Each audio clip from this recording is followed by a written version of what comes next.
Hey, this is Carlo of 4GQ TV here, and we are back to talk about some box office hits. And on the panel today, I have Paris. What's up, y'all? How's it going? And then below me, I have Pineapple Celebrity Paul. You're only saying that because you have witnesses, because you know what would happen with it. Oh, geez. Hey, everybody, ignore the pineapple thing. Yeah, don't. Hey. Pineapples in the movies. On Paul's Pizza. All pizza. No.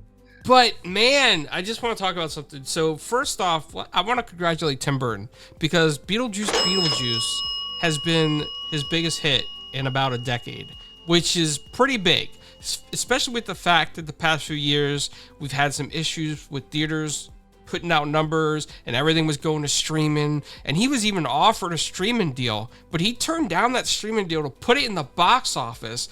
Turned out a $50 million streaming deal, and that paid off to put that in the box office. So great job, Tim Burton. Yeah. Considering the fact that the production budget was $100 million, so and they're at 375 now. So yeah, they're making some decent cash on this movie. I'm sure there's marketing costs, whatever that is. So I'm sure that's added to the overall budget. But the movie is in positive, so that's good. It's good. Anytime you make more, Yeah. than what that it costs to make, you're always sitting pretty. So Well, yeah, so I'm going to pull up the box office numbers here, and we're pulling our list from numbers.com, the-numbers.com, I should say.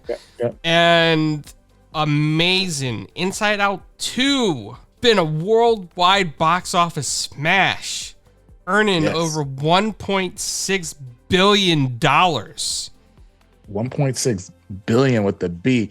Whoever thought Inside Out 2 would make I that? would not have thought that. I admit I haven't watched it yet. In fact, I didn't watch Inside Out 1 until a couple months ago. Yeah, so I watched Inside Out 2, and I've seen 1, and 2 is, to me, 2 is definitely the better of the films because there's a lot of stuff in there that was pretty funny. But I wasn't expecting this level of returns when it comes to people going to check it out in the movies. So shout out to Disney on this, as this is another one of those Pixar movies that they were struggling a little bit. So I'm happy that they were able to get a box office smash underneath their belts. Yeah, and $1 billion of that was international. So I mean, it struck a chord internationally. It did too well. It did well here too. But when you look at the 1.6 is the international market, you're able to pull on the strings of keeping sort of the same storyline with the girl as she's growing up from the first film. So yeah, it's pretty good. Like if you think about it, like the first one made 850 million globally. So this doubled that pretty much. So this doubled that, Yeah. right. 493 million international, 356 in the in domestic box office. So you make a movie and you double it, that's pretty good when it comes to a movie like that has that much success at the box office. So yeah, they did spend $200 million making it. Right. The first one they spent 175 million, made 800. They spent 25 more than last, and they doubled it. So $200 million and making 1.6 billion. I'll take those returns any day, right? Yeah, that is amazing. That's a feat to say by itself, especially with people being critical lately of Disney and everything they put out. And seeing this box office list right here, Disney has the 2 biggest box office hits internationally, because right after Inside Out 2, we got Deadpool and Wolverine. Yeah, Deadpool and Wolverine, like 1.3 billion, right? So, and that sort of split, 600 million plus a piece, international and domestic. I had a feeling that movie was going to be good and I was like, yeah, it's going to gross $1 billion. I just didn't know how much. I thought it was going to kind of go down after it crossed $1 billion, but for it to make 1.3 billion, and still continue to make money because they're still I was going to say, I don't think they're done yet. I would not be surprised if it actually catches up to Inside Out 2. Yeah. I don't know. I think it's coming to streaming in October sometime. So they have a little bit of ways to go. But yeah, if it continues on, maybe they'll push the streaming release into Christmas or something because it's still making money, right? So yeah. Deadpool and Wolverine was, if you're a Marvel fan, which we are, it was pretty good. So. Yeah. Well, and to me, even if you're not, if you just like a fun popcorn movie with it's a fun movie. I think even if you didn't know what was going on or anything, you're still going to go, okay, this is funny. Watching the way they interact with each other and the way that things go down, even if you had no clue what was going on, Yeah. Speaking of popcorn movie, Paris and I were at San Diego Comic-Con when we saw this, and we did not get the popcorn buckets. They had none left. Yeah, they didn't have any popcorn buckets left for obvious reasons, but so I got the tin popcorn thing, not the plastic bucket. You didn't get the mouth? I didn't get the mouth, which was sad, but I got the tin and I got the cup with Wolverine sitting on the top of it. Yeah, they were sold out. Or with Deadpool sitting on the top of it, rather. I had a choice. They said, "Do you want Deadpool or do you want Wolverine?" I want Deadpool, Yeah. Oh, nice. Well, at least you got something. They were sold out. Yeah. Total popcorn bucket movie. All right. So as we go down, like 2024, right? If you think about it, and you compare it to 2023, like they're on pace to potentially surpass it, which is good for moviegoers and good for folks that are who love going to the movies with some of the bigger box office hits that are coming. So yeah, I'm pretty excited what we got coming in the future. But as we continue down the list on, Despicable Me 4 was number 3 this year so far with $954 million at the box office, which was amazing to see. A movie like that is always continuing. All 4 movies so far have made a tremendous amount of money. So I think they're going to continue to release that franchise. If it's the Minions, if it's Despicable Me 1, 2, or 3, or 5, whatever, right? Minions 2 probably will be next. Those super minions that they had in Despicable Me 4, right? I could see that sort of thing. So yeah, it's good to see those those movies still drawing people in.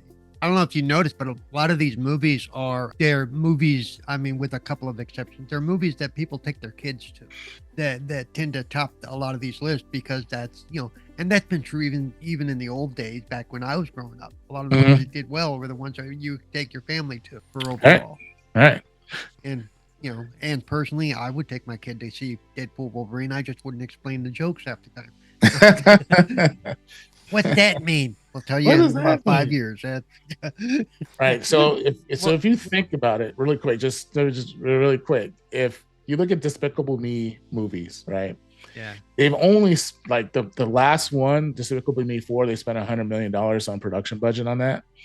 The one before that, The Rise of Gru, they spent, Minions Rise of Gru, 80 million, Despicable Me 3, 75, Minions 74, Despicable Me 2, 76, Despicable Me, the first one, 69. So they spent a total of $474 million total making these movies when it comes to production, not including marketing. We know marketing, there's some stuff on that. But their turnaround on that, 474, they've made over $5.6 billion on that franchise. Wow, that's huge.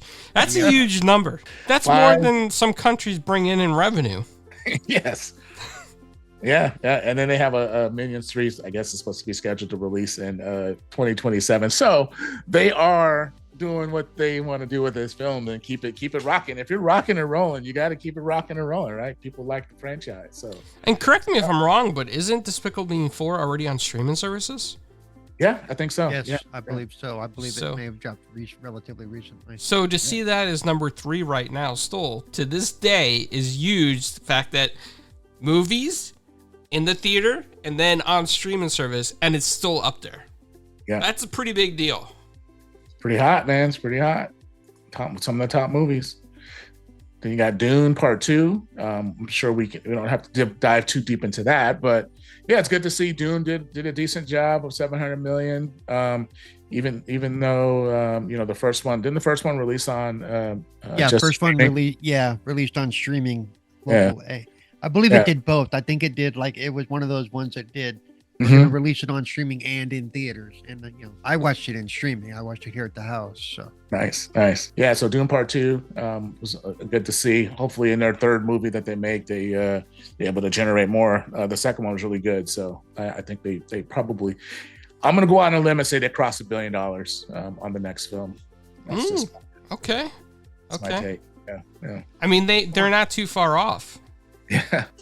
No, and it's actually a great story if you've ever read Frank Herbert's Dune or used it as a paperweight during a hurricane, because it's a big book. Well, I take it's not like Waterworld then. No. It's they're doing a great job of telling that epic tale, and they have it's not just having the budget, but it's also about having the technology to do what they do, because they've tried to do this before. Dune, I believe it was a mini-series. It was a 2-part mini-series. Didn't do that well. But this set is, so far, it's been absolutely incredible. And some of the stuff is just jaw-dropping to watch. And then we have Godzilla X Kong, The New Empire. Sorry. Oh, you didn't like Paul, explain why you didn't like it. Why didn't you like it? Was it because they're champions? I just thought they went too far into the camp, into the silly. I mean, they had the bad guy Scar. And then there's the whole time dilation thing because remember, this all ties into Monarch, the show that was on Apple TV. It's part of that universe. You got to realize that for the day or so that they were down there, 10 to 20 years or so have passed in the real world. So they're taking this young teenage girl. They're going, hey, come with us. By the time she gets back up there, all of her friends are like 10 years older, 20 years older. There's a whole bunch of plot holes in this thing. Yeah. And the whole... I understood that they set it up so that they have different wormholes or whatever, portals or whatever they called them. Yeah. And because all of a sudden you had Godzilla and Kong in Egypt, and then you had them in like Brazil, and like what just happened? It's like It doesn't make sense. I don't even think it fits with their like I said, I don't think they even made it fit with the science they had developed in Monarch. Yeah. To what they did. And the fact that they happened to have the one thing they needed to give Kong a cast on his broken arm. What? They have been working on that for a long time, right? Yeah, and they just happened to have it at the camp they needed it at. Perfect time. And the guy was like, "Oh, I know what to do." Yeah, I was like, so to me, it didn't work for me. There too much was broken in it for me personally. But well, if you think action scenes were cool, but action scenes were pretty cool. But if you think about it, like when you're a moviegoer, you go and watch these little popcorn flicks like that. So some of the things you're like, okay, right, which is fine. But if you like look on the back end of it, this one did make the most money out of all of them, out of the entire sort of they call it the MonsterVerse. Yeah. Between them, so you got Godzilla that made $529 million. You got Kong Skull Island made $561. Then Godzilla King of the Monsters took a step back with $383. And then Godzilla versus Kong was $449. And then this one, the tag team champions, was $568. So they spent $800 million, $805 million making 1, 2, 3, 4 of these, for 5 films.